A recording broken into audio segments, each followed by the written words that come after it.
എത്ര പൂച്ചെടികളുണ്ടായാലും മുറ്റത്തൊരു മുല്ലയില്ലെങ്കിൽ ഒരു ഗുമ്മില്ല.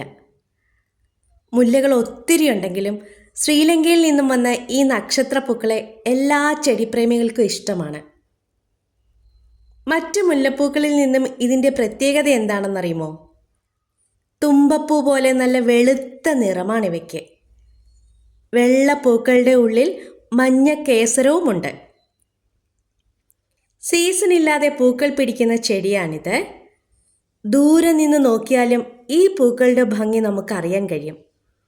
ആകാശത്ത് നക്ഷത്രങ്ങൾ ചിതറിക്കിടക്കുന്നത് പോലെ തോന്നും. നീണ്ടു മെലിഞ്ഞ കൊമ്പുകളിൽ ഈ പൂക്കൾ എത്ര ഭംഗിയോടെയാണ് നിൽക്കുന്നത്, അത് നല്ല ദൃഢതയോടെ. കമ്പുകളൊക്കെ കോതി നിർത്തിയാൽ ഉയരം വെക്കാതെ കുറ്റിച്ചെടിയായും വളർത്താം. എങ്ങനെ വളർത്തിയാലും എന്നും പൂക്കൾ തരുന്ന ഈ ശ്രീലങ്കൻ സുന്ദരിയെ കമ്പ് നട്ട് പിടിപ്പിച്ചെടുക്കാനും കഴിയും. പൂന്തോട്ടത്തിൽ ഒരു ഗമയുമില്ലാതെ നിഷ്കളങ്കമായി നിൽക്കുന്ന ഒരു ചെടി. ഈ ശ്രീലങ്കൻ മുല്ലയെ ഇഷ്ടമായാൽ ഒരു ലൈക്ക്.